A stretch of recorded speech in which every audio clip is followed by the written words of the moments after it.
부활의 아침입니다. 제가 여러분에게 전할 복음은 예수 그리스도께서 죽음을 이기시고 부활하셨습니다. 여러분은 이 사실을 믿습니까? 부활의 소망을 가지고 살아가고 계십니까? 찬양대의 찬양을 들으시면서 내 마음속에 별다른 감흥이 없었습니까? 아니면 찬양을 들을 때에 내 영혼 깊숙한 곳에서 솟아오르는 하나님을 향한 사랑과 부활의 기쁨이 있었습니까? 혹 부활의 아침이지만 아무런 감동도 없고 기쁨도 없다면 이 예배를 통해서 여러분들의 심령 가운데에 부활의 기쁨이 다시 채워지기를 주님의 이름으로 축원합니다. 제가 전할 복음 메시지, 부활 메시지는 이것이 답니다. 설교 끝. 좀 표정이 안 좋으시네요. 좀 더 할까요? 장로님 때문에 더 하겠습니다. 여러분, 목사는 부활이 역사적 사실이냐 아니냐를 따지는 사람이 아니고, 목사는 예수 그리스도께서 나를 위하여 십자가를 지시고 나의 죄값을 십자가에서 대신 속량하시고 나 위하여 죽음을 이기시고 부활하셨던 그 주님을 증언하는 사람입니다. 비단 목사뿐이겠습니까? 그리스도로 부름받은 여러분들도 부활의 증인이 되시기를 바랍니다. 왜 부활의 증인이 안 될까요? 왜 우리는 이 세상 가운데에 예수 그리스도를 전하는 것을 포기하고 입을 꽉 다물고 살까요? 어떤 목사님이 운동을 좋아하시는데 골프를 좋아하셨습니다. 그래서 어느 날 골프를 치러 가서 홀인원을 했습니다. 홀인원이 뭔지 모르시는 분은 유튜브 그냥 검색을 해보시든지 찾아보세요. 평생에 한번 있을까 말까 한, 우리 오장로님은 해보셨으니까. 그래갖고 홀인원 했으니까 그걸 어떻게 좀 말하고 싶은데, 나 홀인원 했다고 말하고 싶은데 너무 기뻐서. 그래서 설교 시간에 복음을 전하다가 이렇게 했답니다. 우리 주님께서 홀인원 하셨습니다. 이 성도들이 이걸 아멘을 해야 될까 말까. 그 홀인원에 대한 기쁨이 너무 가득하니까 자고 일어나도 홀인원, 자다가도 홀인원, 우스갯소리로 지어낸 이야기겠지요. 그런데 제가 그 이야기를 듣고 그렇다. 내 가슴 속에 정말 기뻐할 일이 있다고 하면 그 기쁨을 주체하지 못하고 이기지 못하고 전하지 않겠는가? 부활하신 주님을 억지로 전하라는 것이 아닙니다.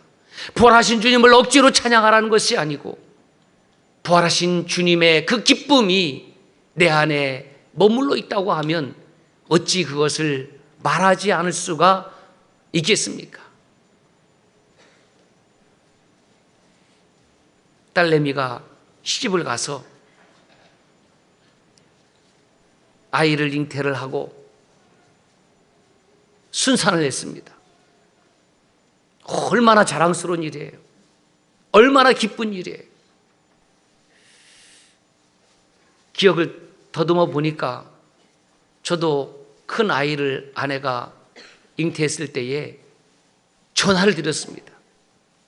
부모님께 전화를 드려서, 아버지, 글쎄 아내가 생명을 가졌습니다. 왜? 기뻤기 때문에. 여러분 기억나십니까? 첫 아이가 태어나던 날 기억나십니까? 너무너무 기쁘기 때문에 그 생명을 보고 기뻐서 부모님께, 그리고 주변 지인들에게 생명이 탄생했음을, 그 기쁨을 전하신 기억이 있지 않습니까? 우리는 어느덧 신앙생활을 오래 하면서 그 부활의 기쁨을 다 잃어버리고 사는지도 모르겠습니다. 저는 여러분들이 부활의 기쁨에 대해서 기쁨을 가져야 된다고 강요하고 싶은 마음이 조금도 없습니다. 저는 이 강단에서 여러분들에게 예수 그리스도의 부활에 대해서 이해시키고자 애쓰고 싶은 마음도 없습니다. 다만 우리 인생이 어디를 향해 가고 있으며 인생의 최종 목적지가 어디인지를 알고 있다고 하면, 그 인생의 최종 목적지가 모두 다 동일한 죽음이라고 한다고 하면, 그것을 인정한다고 하면, after that, 죽음 이후에 우리에게 부활의 은총이 있음을 믿어야 되지 않겠나. 영과 진리로 드려지는 이 예배를 통해서 부활하신 주님을 뜨겁게 경험할 수 있기를 간절히 원합니다. 부활 메시지 또 끝. 표정이 왜 그러세요? 좀 더 할까요? 네, 그래서 더 하겠습니다. 하이퍼골릭이라는 용어가 있습니다. 하이퍼라는 뜻은 치솟다 이런 뜻입니다. 치솟는, 골릭은 독일어로 연료를 말하는 겁니다. 이 화학용어인데요. 두 물질이 따로 떨어져 있을 때는 아무런 관계가 없다가 두 물질을 혼합해버리면 거기서 반응이 일어나는데 강력한 화학작용이 일어나는 거죠. 발화하거나 폭발하는 겁니다. 그래서 로켓이 힘을 얻어서 하늘로 치솟는 것도 이걸 하이퍼골릭 현상이라고 이야기를 합니다. 이 하이퍼는 철학에도 쓰입니다. 하이퍼 리얼리스틱, 리얼리즘 그러면 초현실주의라고 하고요. 교육의 하이퍼 페어렌팅 그러면 과잉 양육이라고 합니다. 그래서 제가 신앙에도 이렇게 하면 쓸 수 있겠다. 하이퍼 페이스. 하이퍼 페이스가 뭐냐? 바로 예수 그리스도의 십자가와 부활이다. 우리의 궁극적인 믿음이 무엇이냐? 예수님의 십자가와 부활이에요. 왜? 십자가 속에는 죄사함이 있습니다. 십자가 속에는 구원이 있습니다. 십자가 속에는 하나님의 어마어마한 사랑이 들어있습니다. 그 십자가가 중요합니다. 십자가 없이는 안 돼요. 부활 속에는 하나님의 영광이 들어있습니다. 하나님의 승리가 들어있습니다. 부활 속에 이터널 라이프, 영생이 들어있습니다. 그러므로 하이퍼 페이스 무엇입니까? 십자가와 부활입니다. 주님은 제자들에게 자신이 어떤 존재인지를 선명하게 분명하게 말씀해 주셨습니다. 요한복음 11장 25절입니다. 같이 읽을까요? 시작. 나는 부활이요 생명이다. 그 밑에도 시작. 그거는 목사님 읽으세요. 에고 에이미 해 아나스타시스 카이 해 조에 이렇게 돼 있어요. 에고 에이미 나는 무엇이다 해 간사입니다. 아나타시스 아나스타시스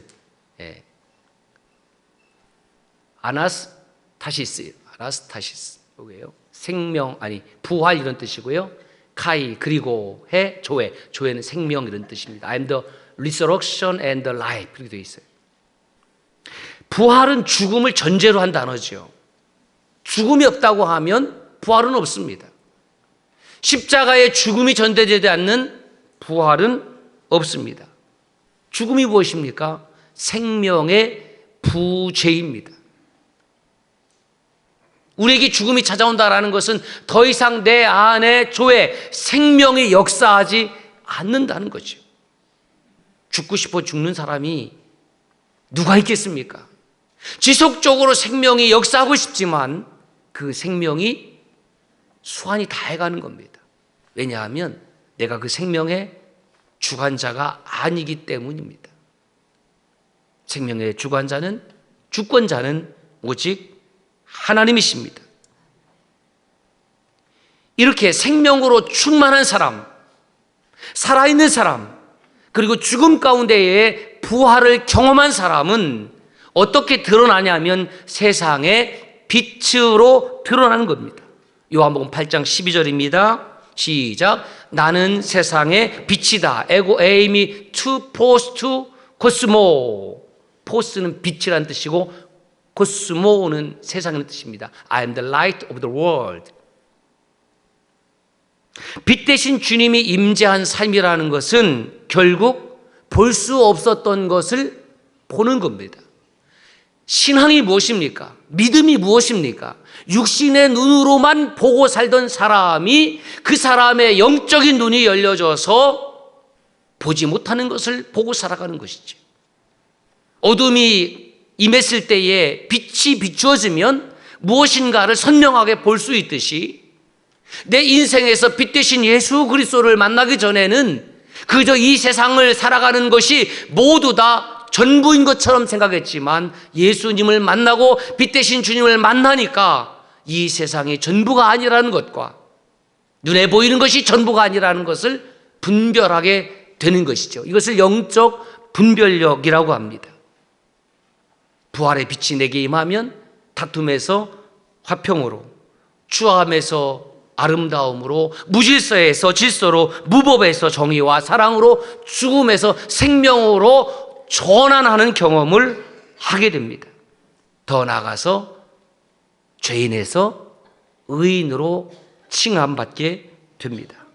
그러므로 내 믿음의 힘, 신앙생활의 최고의 복, 하이퍼 블레싱, 이것은 예수 그리스도의 십자가와 부활 사건입니다.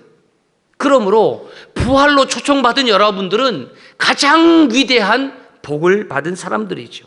그러나 앞서 영상을 보셨듯이 우리들은 주일 아침에 부활주일에 이곳에 모여 찬양하며 아름다운 찬양대의 찬양을 통해서 기뻐하고 하나님께 영광 돌리지만 이 예배당 밖을 나가면, 당장 예배당 밖에 거리를 나가면 사람들의 시선은 부활과 상관이 없습니다. 우리들끼리만의 리그가 되는 거예요. 영상에서 보셨듯이 사람들은 부활절 그런 것이 있습니까? 아, 부활절 예수라는 사람이 무덤에서 살아난 날 저는 믿지 않습니다. 이해할 수 없습니다. 그런 것이 있는가요? 다들 무관심합니다. 이유가 무엇일까? 부활을 모르는 사람도 있고 부활을 알지만 더 이상 그것에 대해서 한 번도 진지하게 생각하지 않고 부활은 가짜 뉴스이거나 아니면 종교적 신념으로 가득 찬 사람들이 만들어낸 신화 정도로 여기고 있기 때문입니다. 그리고 부활은 반지성적인 생각이라고 판단합니다.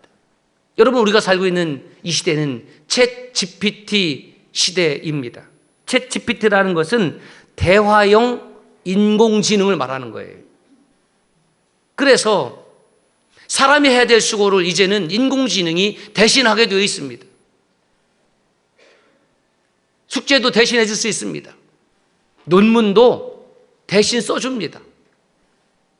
챗 GPT를 이용하면 심지어 설교도 대신 인공지능이 써줍니다. 한 조사에 의하면 벌써 34%에 해당하는 목회자들이 챗 GPT를 이용해서 설교문을 작성하는 데 도움을 받는다고 합니다. 저는 아직까지 챗 GPT, 인공지능의 도움을 받은 적이 없습니다. 그리고 받을 계획도 없고 받지 않을 것입니다. 왜냐하면 인공지능에는, 컴퓨터에는 생명이 없기 때문에 그렇습니다. 컴퓨터에는 영생이 없습니다. 거기에는 영성도 있을 수가 없습니다. 기도가 있을 수가 없습니다. 묵상이 있을 수가 없습니다. 그래서 세상에 수없이 많은 이야기들을 조합해서 그냥 여러분들에게 좋은 이야기를 들려주고 싶은 마음이 추워도 없습니다. 이러한 지성의 시대에 부활을 운운하는 것은 그들의 눈으로 보면 반지성적인 사람으로 얼마든지 보일 수가 있습니다. 더 충격적인 것은 소위 이 시대의 그리스도이라고 하는 많은 사람들 가운데에 예수 그리스도의 부활을 믿지 못하는 사람들이 있다는 겁니다. 나는 그리스도입니다라고 고백하는 사람이 나는 예수님의 부활을 믿지 않는다는 겁니다. 그것은 신화라는 이야기죠. 그것은 사람들이 만들어낸 이야기에 불과하다라고 주장하는 것입니다. 그들은 기독교 신앙을 갖는 것을 신앙의 액세서리 정도로 여깁니다. 살아가는 데 있어서 종교가 없는 것보다는 종교를 가진 것이 좀 더 사는데 도움을 준다라고 생각합니다. 그러나 여러분, 지성의 최고봉이 뭔지 아십니까? 저는 지성의 최고봉을 가진 사람은 아닙니다. 그런데 당대의 최고의 지성이었던 사람이 있었습니다. 사도 바울입니다. 최고의 스승인 가마리엘 문화에 들어가서 최고의 학문을 받은 사람입니다. 로마 제국의 시민권이 있습니다. 그리고 가문도 정말 빵빵합니다. 남부러울 곳이 없습니다. 그러던 그가 다마스커스 도상에서 그 길 위에서 자기가 핍박하는 반지성적이라고 생각했던 예수를 만났습니다. 예수를 체험했습니다. 그리고 빌립보서 3장 8절에 이렇게 고백을 하죠. 시작. 또한 모든 것을 해로 여김은 내 주 그리스도 예수를 아는 지식이 가장 고상하기 때문이라. 우리가 이 세상에 살면서 수없이 많은 지식이 필요합니다. 저는 반지성주의자가 되고 싶지 않습니다. 그렇다고 부활을 얘기하는 것이 반지성적이라는 것에도 동의하고 싶지 않습니다. 바울은 예수님을 만나기 전에 최고의 공부를 했지만 예수님을 경험했습니다. 에메트 알레테이아 베리타스 트루스, 진리이신 예수님을 만난 다음에는 그의 생각이 바뀌었습니다. 아, 내가 가지고 있던 모든 지식은 생명을 가져오는 지식이 아니구나. 그 모든 지식이 구원을 가져오는 것이 아니구나. 그 모든 지식이 나에게 이터널 라이프, 영생을 가져오는 지식이 아니구나. 나에게 진리요 길이요 생명은 오직 예수뿐이다. 이것을 고백하게 된 거예요. 그래서 다른 것들 내가 다 해로 여기겠다. 별것 아니다라는 겁니다. 여러분, 이 시대가 그렇지 않습니까? 챗 GPT 시대를 살아가고 있는데 누가 좀 더 가방끈이 기냐? 별 의미 없어요. 예전에야 머릿속에 다 저장하고 살았기 때문에 좀 가방끈이 긴 사람들은 좋았지요. 물어보니까. 그런데 물어보지 않아도 됩니다. 예전에 길을 가다가 모르면은 길 가는 사람한테 물어봐야 돼요. 그런데 남자들은 잘 안 물어봐요. 그렇죠? 여보 물어봐. 초행길에도 남자들은 안 물어봐요. 예. 그리고 끝까지 자기가 찾는데, 그리고 1시간을 뺑뺑거리고 찾아. 그래서 부부싸움을 하지.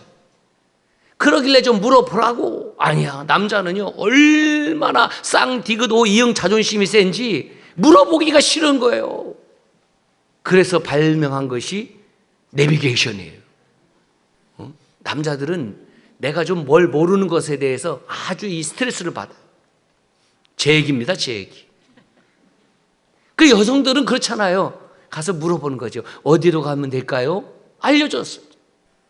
길을 가다가 요즘은 물어볼 일이 별로 없습니다.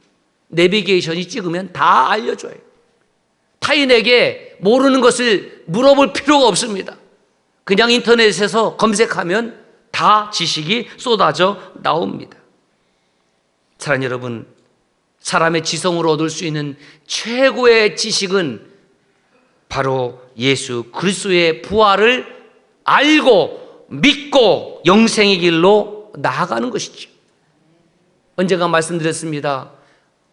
지성인 중에 당대의 최고 지성인으로 불렸던 고 이어령 교수님.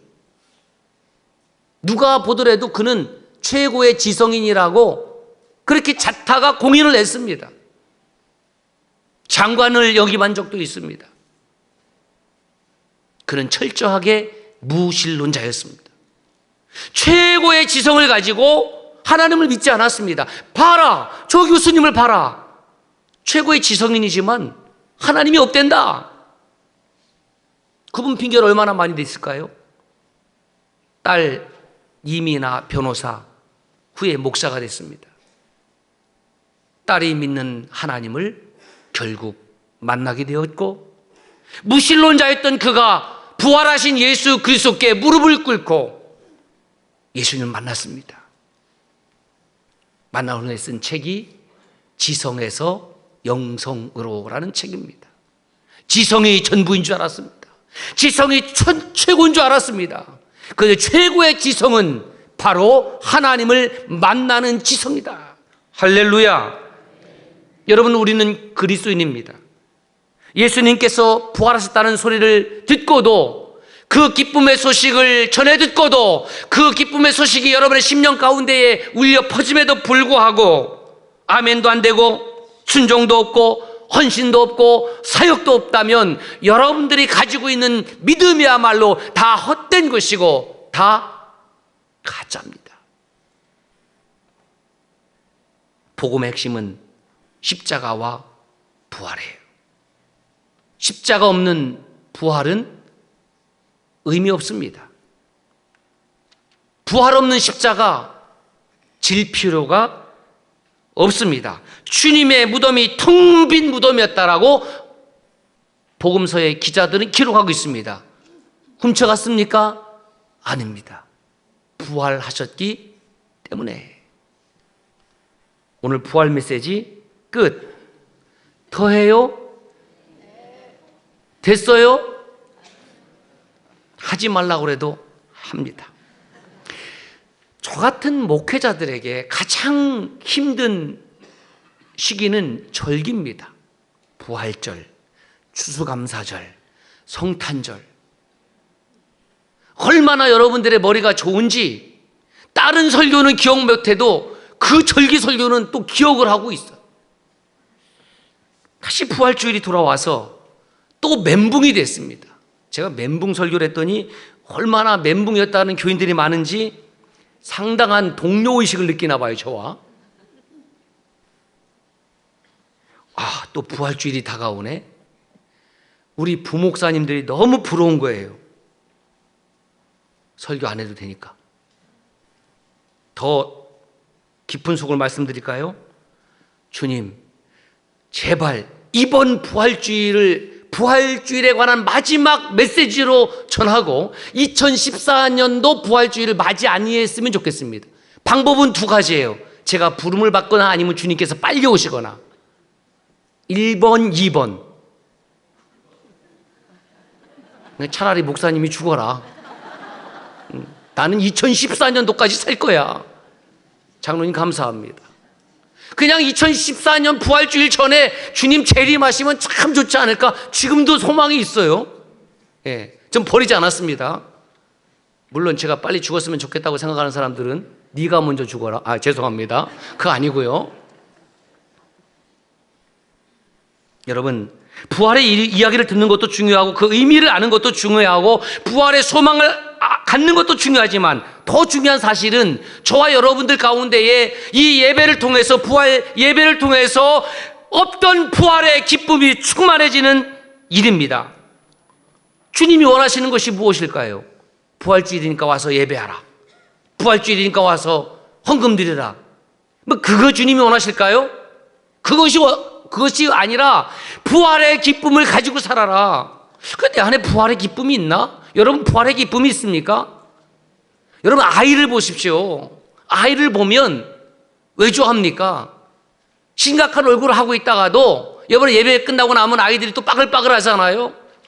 걸리적거리셔서 감사합니다. 그 아이들을 얼굴을 보면 어떤 얼굴이 싹 펴지고 미소가 져지는 거예요. 미소가. 얼마나 안 웃으면 우리 교우 가운데 어떤 집사님 이름이 미소가 있어요. 미소 집사님이 있어요. 찾아보세요. 진짜예요. 지금 미소가 아름다운 여 집사님이. 미소가 있어요. 겉으로 미소가 싹 드러나고 그 다음에 그 안에 무엇이 있습니까? 미소가 드러난다는 건 내 안에 기쁨이 있기 때문에 여러분, 내 안에 충만한 그것이 여러분의 얼굴로 드러나잖아요. 기쁨이 충만하니까 이제 미소가 있는 겁니다. 슬픈 사람과 함께 있으면 슬퍼지죠.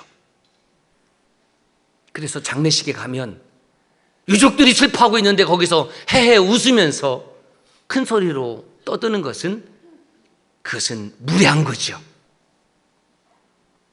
유족들의 눈물 앞에서 참 슬픔이 전이가 되잖아요. 기쁜 사람과 함께 있으면 기쁨이 전이 됩니다. 사람은 그런 존재예요. 찬양대가 영광, 영광, 영광 할렐루야 할 때에 제 속에 하나님의 영광으로 충만해지는 경험을 하니까 얼마나 행복한지.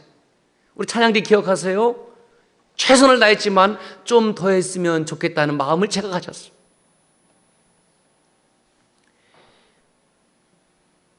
건강한 성도, 건강한 교회는 강요하지 않습니다. 건강한 인격을 가진 사람은 아이의 미소를 보고 함께 미소 짓고, 아이가 기뻐할 때 함께 기뻐하고, 내 친구가 슬픈 일을 당할 때에 함께 슬퍼할 수 있습니다. 건강한 성도, 거룩한 성도는 찬양대가 부활의 기쁨을 찬송할 때에 함께 그 기쁨이 내 속에 들어오고 기뻐할 수 있습니다. 부활의 기쁨을 억지로 만들어낼 필요가 없습니다. 말씀을 준비하면서 제게 스스로 물어봤습니다. 나에게 부활의 기쁨이 있는가? 아니면 부활주일에만 있는가? 아니면 항상 있는가? 여러분 어떻습니까? 부활하신 주님이 내 안에 임재하시면 그 부활의 기쁨을 가지려고 억지로 애쓸 필요가 없습니다. 여러분, 있는 모습 그대로 부활하신 주님 앞에 여러분들의 영혼을 세워주십시오. 그러면 그 영혼이 거룩한 반응을 하게 되어 있습니다. 주님, 부활하심으로 말미암아 내 인생이 죽음을 향해 달려가는 것이 아니라 하나님 나라를 향해 달려가고 있음을 깨달았습니다. 부활하신 주님으로 인하여 내가 이 세상에서 일시적인 존재로 끝나는 것이 아니라 일시적인 존재에서 영원한 존재로 주님께서 바꾸어 주심을 알게 되었습니다. 그러니 나는 얼마나 행복한 사람인가. 하이퍼 블레싱. 사도 바울이 제2차 선교 여행했던 때가 AD 50년에서 51년입니다. 예수님께서 부활 승천하시고 약 17년 후지요. 사도 바울이 그리스 남부 지역인 고린도에 가서 약 1년 6개월 머물면서 유대인들의 회당은 시나고게를 중심으로 해서 예수 그리스도의 복음을 전했고, 많은 사람들이 예수 그리스도를 믿기 시작을 했습니다. 함께 사역했던 사람이 아굴라와 브리스길라, 실라와 디모데입니다. 그렇게 1년 6개월의 사역을 마치고 다시 북쪽으로 올라가는데 진이 일어났던 튀르키예로 갑니다. 그 에페소에서 약 3년간 또 복음 사역을 합니다. 교회를 세웠습니다. 그런데 그 사역 기간 동안에 고린도 교회로부터 어떤 소식이 오냐면 고린도 교회가 분란이 났다는 겁니다. 그렇죠. 이제 믿음 생활 초기니까 여러 가지 문제가 발생하는데 약 9가지 문제가 고린도전서에 기록이 되어 있습니다. 당파 문제, 불륜 문제, 성도 간의 소속 문제, 혼인 문제, 우상의 재물 문제, 성찬에 관한 문제, 성령의 은사에 관한 문제, 부활의 문제, 헌금 문제입니다. 무엇보다도 정말 심각했던 것은 고린도 교회 안에 이제 그리스도인 된 사람들 가운데에 예수 그리스도의 부활에 대하여 의심하는 사람이 생기기 시작했고, 더 나아가서 예수 그리스도의 부활을 부인하는 사람들도 생긴 겁니다. 여러분, 독버섯처럼 악은 퍼지는 겁니다. 악은 덮어놓으면, 잘라내지 않으면, 수술해내지 않으면 퍼지게 되어 있습니다. 그래서 사도 바울이 단호하게 이렇게 편지를 써서 증언합니다. 고린도전서 15장 14절 시작. 그리스도께서 만일 다시 살아나지 못하셨으면 우리가 전파하는 것도 헛것이요 또 너희 믿음도 헛것이며. 예수 그리스도의 부활이 없다고 하면 제가 얼마나 사기꾼이에요. 참 기가 막힌 사기꾼 아니겠습니까? 여기는 장로님들, 권사님들, 집사님들 다 사기꾼 아니겠습니까? 우리 교우들 가운데 경찰도 있으니까 다 끝난 다음에 체포해 가십시오. 사기죄로. 예수 그리스도의 부활이 없으면 저와 여러분들이 가지고 있는 모든 믿음이라는 것은 꽝이라는 겁니다. 계속해서 15절 16절 이렇게 말씀합니다. 만일 죽은 자가 다시 살아나는 일이 없으면 하나님이 그리스도를 다시 살리지 아니하셨으리라. 만일 죽은 자가 다시 살아나는 일이 없으면 그리스도도 다시 살아나는 일이 없었을 터이요, 그리스도께서 다시 살아나는 일이 없으면 너희의 믿음도 헛되고 너희가 여전히 죄 가운데 있을 것이라. 여러분, 그리스도의 부활이 없으면 무슨 문제가 발생하냐 하면 저와 여러분들의 죄 문제가 해결이 안 되는 거예요. 예수 그리스도께서 내 죄값을 대신하여 십자가에 죽었습니다. So what? 그래서 뭐 어쨌다고요? 그 죽은 예수는 지금도 죽어 있다고요? 흙이 되었다고요? 우리가 믿을 이유가 없습니다. 섬길 이유가 없습니다. 감사하긴 하겠지요. 고맙긴 하겠지요. 언제 봤습니까? 언제 들어봤습니까? 언제 이야기를 나눠봤습니까? 그런데 그 주님께서 부활하셔서 저와 여러분의 영에 임재하시고 깨닫게 하시고 알게 하시고 내가 부활의 기쁨을 가지려고 애써 노력하지 않아도 그 부활하신 주님을 내가 만나면 내 안에 부활의 기쁨으로 충만하게 되는 것입니다.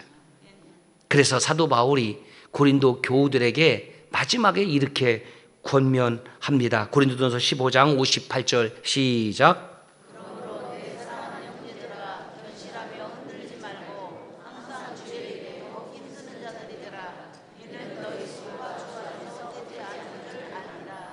그러므로 내 사랑하는 형제들아, 내 사랑하는 형제들아, 복음 안에서 예수 그리스도의 피로 형제요 자매가 된 사랑하는 고린도 교우 여러분들이요, 내가 부탁할 것은 견실하며, 견실이라는 것은 부활의 신앙으로 굳게 세움받는 것을 말하는 거예요. 여러분, 초대 교인들이 어떻게 순교의 자리에 나아갔을까요? 그들은 고문을 받고 그들은 때림을 받고 그러면 안 아팠을까요? 그들은 배가 안 고팠을까요? 그들은 생명이 2개였습니까? 아니지요. 그런데 그들은 사자의 밥이 되기도 했고 모진 고문에도 견디기도 했습니다. 왜요? 이 세상이 끝이 아니기 때문에. 이 세상이 끝이라고 하면 한 번 살다가 한 번 죽는 것이 그냥 전부라고 하면 우리 적당히 살아요. 그리고 뒤에서 실정법에 저촉되지 않는 범위 내에서 몰래 그렇게 삽시다. 무슨 거룩함을 얘기합니까? 무슨 성실함을 얘기하고 무슨 섬김과 나눔과 도움을 얘기합니까? 그냥 나 혼자 쌓아놓고 먹고 살면 되지, 한 세상 잘 먹고 잘 살다가 그냥 죽으면 끝이지, 아니라는 거예요. 히브리서 9장 27절에 보면 한 번 죽는 것은 사람에게 정한 것이요 그 후에는 하나님의 심판이 있는데 그 심판이 무엇입니까? 부활에 참여하는 심판은 천국이요, 예수 그리스도의 부활을 믿지 아니하고 참여하지 않는 사람은 지옥이라는 거예요. 두려워할 필요가 없습니다. 여러분, 우리는 하나님 나라의 생명을 얻은 자입니다. 초대교회 성도들은 부활신앙 때문에 견뎠습니다. 오늘 많은 교회들이 쓰러지고 오늘 많은 성도들이 쓰러지는 이유가 무엇이냐 하면 예수 그리스도의 십자가와 부활을 잃어버렸기 때문에 그렇습니다. 십자가를 잃어버렸습니다. 십자가 내가 처음 볼 때에 나의 마음의 근심이 사라지고 십자가를 통해서 나의 죄값이 지불되었다는 사실을 잃어버렸습니다. 그리고 부활을 생각하지 않습니다. 그러니 교회 공동체를 주저없이 떠난 것입니다. 부활신앙을 가지고 주님의 일에 더욱 힘쓰는 자들이 되어라. 너희들이 주님의 일에 더욱 힘쓸 때에 여러분들의 수고가 결코 헛되지 아니한다. 네가 죽도록 충성하라. 그리하면 너에게 생명의 관을 주리라. 요한계시록 2장 11절로 말씀하고 계십니다. 그러므로 교회 공동체에서 누가 헌신하고 누가 수고하느냐? 부활신앙을 가진 성도입니다. 우리 교회는 1년에 약 평균입니다. 한 40여 차례의 장례가 발생을 합니다. 그래서 일주일에 한 번 정도는 장례식장을 가서 문상을 하고 입관 예식을 집례를 합니다. 제가 장례식장을 방문할 때마다 마음에 되새기는 몇 가지 원칙이 있습니다. 첫째는 형식적으로 집례하지 말자. 나는 40회 가는 것이지만 유족들은 한 번 겪고 두 번 겪는 것이기 때문에 내가 형식적으로 그 장례를 집례하게 되면 유족들도 압니다.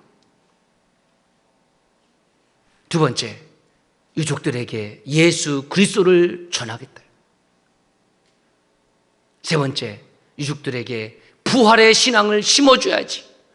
네 번째, 천국의 소망으로 위로해야지. 유족들의 눈물을 언제나 봅니다. 그리고 이런 생각을 합니다. 사람의 일생은 결코 죽음으로 끝나서는 안 된다. 그 눈물의 의미가 어머니 아버지를 향해서 고마웠던 몇 방울의 눈물이라고 하면 그거는 큰 의미 없습니다. 사람의 일생은 결단코 죽는 것으로 끝날 수 없다. 부활은 반드시 있어야 된다. 아니, 부활은 있다. 모든 그리스도인에게 믿음은 결코 헛된 꿈이 아닙니다. 예수 그리스도의 부활이 있기 때문에 기도합시다.